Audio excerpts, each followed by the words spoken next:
ಎಲ್ಲ ಪ್ರಿಯ SSLC ವಿದ್ಯಾರ್ಥಿಗಳಿಗೆ ನಮಸ್ಕಾರಗಳು. ಇಂದು ನಿರ್ದೇಶಾಂಕ ರೇಖಾಗಣಿತ ಪಾಠದಲ್ಲಿನ ಇನ್ನೊಂದು ಮುಖ್ಯವಾದ ಭಾಗ ಎಂದರೆ ತ್ರಿಭುಜದ ವಿಸ್ತೀರ್ಣವನ್ನು ಕಂಡುಹಿಡಿಯುವುದು. ಇದನ್ನು 2 ಅಂಕಗಳಿಗೆ ಕೇಳಬಹುದಾದಂತಹ ಪ್ರಶ್ನೆ. ಮೊದಲಿಗೆ ತ್ರಿಭುಜದ ವಿಸ್ತೀರ್ಣವನ್ನು ಕಂಡುಹಿಡಿಯುವ ಸೂತ್ರವನ್ನು ನೋಡಿಕೊಳ್ಳೋಣ. ಇದನ್ನು ಯಾವ ರೀತಿಯಾಗಿ ಸುಲಭವಾಗಿ ನೆನಪಿಟ್ಟುಕೊಂಡು ಬರಿಬಹುದಂತ ತಿಳಿಸಿಕೊಡ್ತೀನಿ. ಮೊದಲಿಗೆ ತ್ರಿಭುಜದ ವಿಸ್ತೀರ್ಣ ಕಂಡುಹಿಡಿಯಲಿಕ್ಕೆ 3 ಬಿಂದುಗಳು ಬೇಕು. ಒಂದು P of x1 y1, Q of x2 y2, ಇನ್ನೊಂದು R ಆಫ್ x3 y3 ಅಂತ ಇಟ್ಕೊಳ್ಳೋಣ. ಈಗ ಸೂತ್ರವನ್ನು ಬರೆಯೋದನ್ನು ಹೇಳ್ಕೊಡ್ತೀನಿ. ತ್ರಿಭುಜದ ವಿಸ್ತೀರ್ಣ ಅಂದರೆ ನಮಗೆ ಗೊತ್ತು, ರೇಖಾಗಣಿತದ ಪ್ರಕಾರ ಹಾಫ್ ಇಂಟು ಪಾದ ಗುಣಿಲೆ ಎತ್ತರ.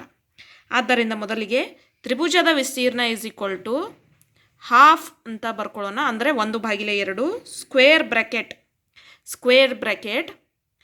X bracket y minus y plus X y minus y plus X y minus y square bracket complete. ಈ ರೀತಿ ಬರ್ಕೊಳ್ಳೋಣ. ಹಾಫ್ ಎಕ್ಸ್ ಅಂತ ಬರ್ಕೊಳ್ಳೋದು y minus y plus X y minus y plus X y minus y ಈ ರೀತಿ ಬರ್ಕೊಳ್ಳೋಣ. ಮೊದಲಿಗೆ ಎಷ್ಟು ಎಕ್ಸ್ಗಳಿವೆ? 3. ಅವಕ್ಕೆ 1 2 3 ಅಂತ ಬರ್ಕೊಳ್ಳೋಣ. 1 2 3 ಈ ರೀತಿ ಬರ್ಕೊಂಡು ಈಗ ನೋಡಿ 3 ನಂಬರ್ಗಳು 1 2 3. 1ರ ನೆಕ್ಸ್ಟ್ ಏನು ಬರುತ್ತೆ? 2. 2ರ ನೆಕ್ಸ್ಟ್ ಏನು ಬರುತ್ತೆ? 3. ಅದೇ ರೀತಿ 3ರ ನಂತರ ಏನು ಬರಬೇಕು? 1. ಈ ರೀತಿ ಬರೀತಾ ಹೋಗೋಣ.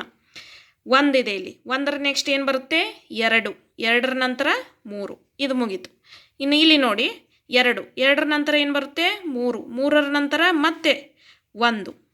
ಇಲ್ಲಿ ನೋಡಿ 3. 3ರ ನಂತರ ಏನು ಬರುತ್ತೆ? 1. 1ರ ನಂತರ ಏನು ಬರುತ್ತೆ? 2.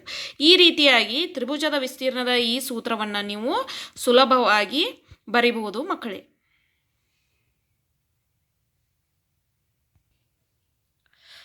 ಈಗ ವಿದ್ಯಾರ್ಥಿಗಳೇ ಒಂದು ಉದಾಹರಣೆಯನ್ನು ಬಿಡಿಸೋಣ. ಉದಾಹರಣೆಯನ್ನು ಬರೆದುಕೊಳ್ಳಿ. ಶೃಂಗಬಿಂದುಗಳು 1 -1, -4 6 ಮತ್ತು -3 5 ಆಗಿರುವ ತ್ರಿಭುಜದ ವಿಸ್ತೀರ್ಣವನ್ನು ಕಂಡುಹಿಡಿಯಿರಿ. ಮೊದಲಿಗೆ ಕೊಟ್ಟಂತಹ ದತ್ತಾಂಶವನ್ನು ಬರೆದುಕೊಳ್ಳೋಣ. ಸೊಲ್ಯೂಷನ್. ಕೊಟ್ಟಂತಹ ದತ್ತಾಂಶವನ್ನು ಬರ್ಕೊಳ್ಳಿ.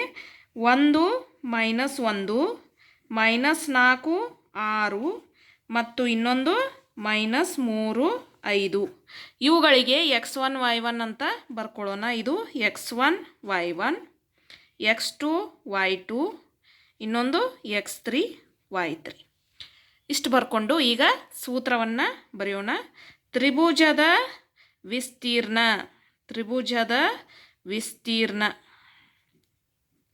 ಈಸ್ ಈಕ್ವಲ್ ಟು ಏನು? ಹಾಫ್ ಇಂಟು ಬರೆಯೋದನ್ನು ಹೇಳ್ಕೊಟ್ಟಿದ್ದೀನಿ, ಆ ರೀತಿ ಬರೀರಿ.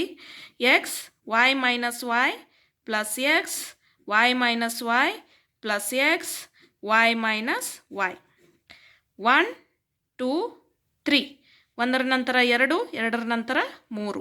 ನೆಕ್ಸ್ಟ್ 2ರ ನಂತರ 3, 3ರ ನಂತರ 1, 3ರ ನಂತರ 1, 1ರ ನಂತರ 2.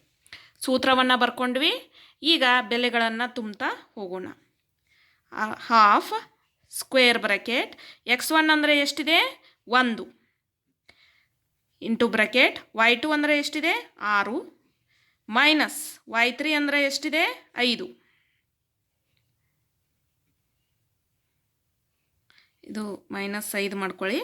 -5. ನೆಕ್ಸ್ಟ್ ಏನಾಗುತ್ತೆ? ಪ್ಲಸ್ x2 ಅಂದರೆ ಏನಿದೆ? -4. ಮತ್ತೆ ಮೈನಸ್ ಇರೋದ್ರಿಂದ ಬ್ರ್ಯಾಕೆಟ್ನಲ್ಲಿ -4 ಬರಿತೀನಿ. y3 ಅಂದರೆ ಏನಿದೆ? -5 ಮೈನಸ್ y1 ಅಂದರೆ ಎಷ್ಟಿದೆ? -1. ಮತ್ತೊಮ್ಮೆ ಮೈನಸ್ ಬಂದಿರೋದ್ರಿಂದ ಇಂಟು ಬ್ರ್ಯಾಕೆಟ್ ಹಾಕಿ ಬರಿತೀನಿ.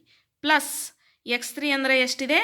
-3 ಇಂಟು ಬ್ರ್ಯಾಕೆಟ್ y1 ಅಂದರೆ -1, ಈ ಮೈನಸ್ y2 ಅಂದರೆ 6. ಇಷ್ಟನ್ನು ಬರ್ಕೊಂಡ ನಂತರ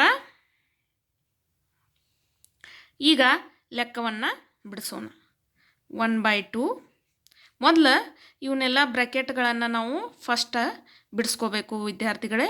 1 ಹಾಗೆ ಇರಲಿ, 6 minus into minus plus 5 plus into minus minus 4 ಈ ಮೈನಸ್ 5 ಹಾಗೆ ಇರಲಿ minus into minus plus 1 plus into minus minus 3 ಆಮೇಲೆ ಅದೇ ರೀತಿ ಇದನ್ನು ಬಿಡಿಸ್ಕೊಳ್ಳಿ ಮೈನಸ್ ಮೈನಸ್ ಅಂದರೆ ಪ್ಲಸ್ ಅಂದರೆ ಕೂಡಿಸಿ 6ಕ್ಕೆ 1 ಕೂಡಿಸಿದರೆ 7 ದೊಡ್ಡ ಸಂಖ್ಯೆ 6 ಅದರ ಚಿಹ್ನೆ ಏನಿದೆ ಮೈನಸ್ 7 ಈಗ ಈ ಬ್ರ್ಯಾಕೆಟ್ಗಳನ್ನು ಬಿಡಿಸ್ತಾ ಹೋಗೋಣ 1/2 6 ಮತ್ತು 5 ಕೂಡಿಸಿದರೆ ಎಷ್ಟಾಗುತ್ತೆ ವಿದ್ಯಾರ್ಥಿಗಳೇ 11 11 ಒಂದಲೇ 11 ಮೈನಸ್ 4 ಹಾಗೆ ಇರಲಿ ಇಂಟು ಬ್ರ್ಯಾಕೆಟ್ ಇದನ್ನು ಬಿಡಿಸ್ಕೊಳ್ಳೋಣ ಮೈನಸ್ ಪ್ಲಸ್ ಮೈನಸ್ ಅಂದರೆ ಕಳೀರಿ 5ರಲ್ಲಿ 1 ಹೋದರೆ 4 ದೊಡ್ಡ ಸಂಖ್ಯೆ 5 ಅದರ ಚಿಹ್ನೆ ಏನಿದೆ ಮೈನಸ್ ಬ್ರ್ಯಾಕೆಟ್ ಕಂಪ್ಲೀಟ್ ಇಲ್ಲಿ ಬಿಡಿಸ್ಕೊಳ್ಳೋಣ ಮೈನಸ್ ಇಂಟು ಮೈನಸ್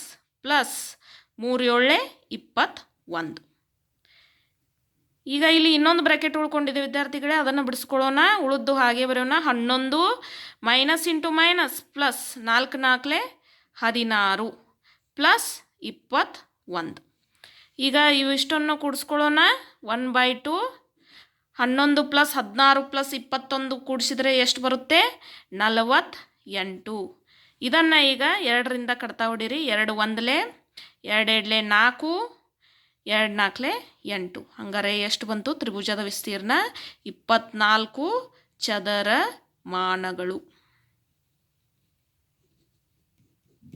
2 ಅಂಕಗಳು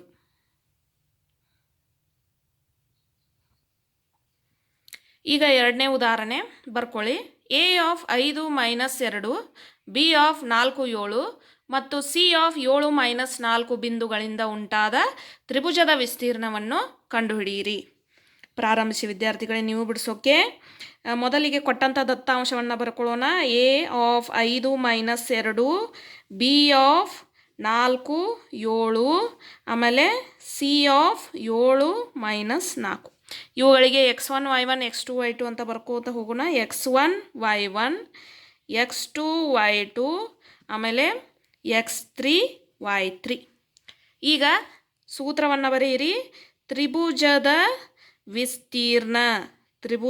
ವಿಸ್ತೀರ್ಣ ಈಸ್ ಈಕ್ವಲ್ ಟು ಬರೀರಿ half into square bracket x of y minus y plus x of y minus y plus x of y minus y square bracket complete x ಇದ್ದಲ್ಲೇ 1 2 3 1ರ next ಏನು ಬರುತ್ತೆ 2 2ರ ನಂತರ 3 2ರ ನಂತರ 3 3ರ ನಂತರ 1 3ರ ನಂತರ 1 1ರ ನಂತರ 2 ಈ ರೀತಿ ಬರ್ಕೊಂಡ್ವಿ ಈಗ ಬೆಲೆಗಳನ್ನು ತುಂಬೋಣ ಹಾಫ್ ಸ್ಕ್ವೇರ್ ಬ್ರ್ಯಾಕೆಟ್ x1 ಅಂದರೆ ಎಷ್ಟಿದೆ 5 ಇಂಟು ಬ್ರ್ಯಾಕೆಟ್ y2 ಅಂದರೆ 7 ಮೈನಸ್ y3 ಅಂದರೆ ಮೈನಸ್ 4 ಇದೆ ಮತ್ತೆ ಮೈನಸ್ ಅನ್ನೋದು ಆದ್ದರಿಂದ ಸ್ಕ್ವೇರ್ ಇಂಟು ಬ್ರ್ಯಾಕೆಟ್ ಮೈನಸ್ 4 ಅಂತ ಬರಿತೀನಿ into bracket complete plus x2 ಅಂದರೆ 4 y3 ಅಂದರೆ ಮೈನಸ್ 4 ಮೈನಸ್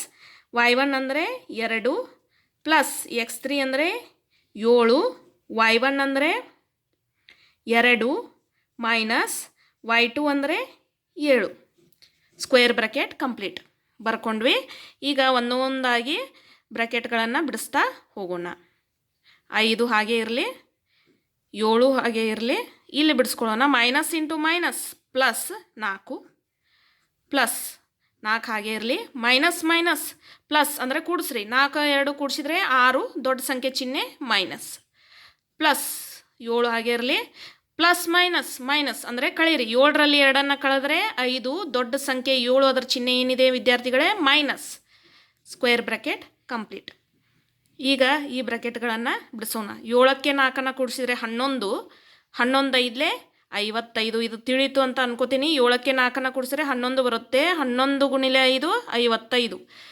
ಇಲ್ಲಿ ಬಿಡಿಸೋಣ plus into minus minus 4 24 next ಇಲ್ಲಿ ಪ್ಲಸ್ ಇಂಟು ಮೈನಸ್ ಮೈನಸ್ 7 5 35 ಈಗ ಬಿಡಿಸೋಣ ಹಾಫ್ ಇಂಟು ಮೊದಲ ಇವೆರಡನ್ನು ಬಿಡಿಸ್ಕೋತೀನಿ 55 ಹಾಗೆ ಇರಲಿ ಮೈನಸ್ ಮೈನಸ್ ಪ್ಲಸ್ ಅಂದರೆ ಕೂಡಿಸ್ರಿ.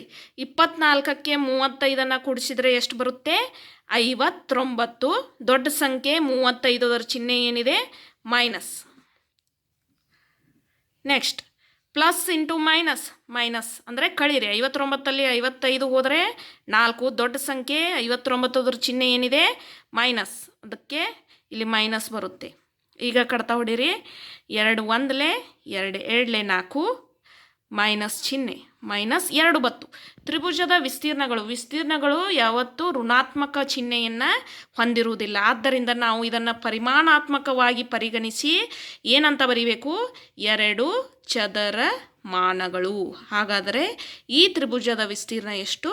2 ಚದರಮಾನಗಳು.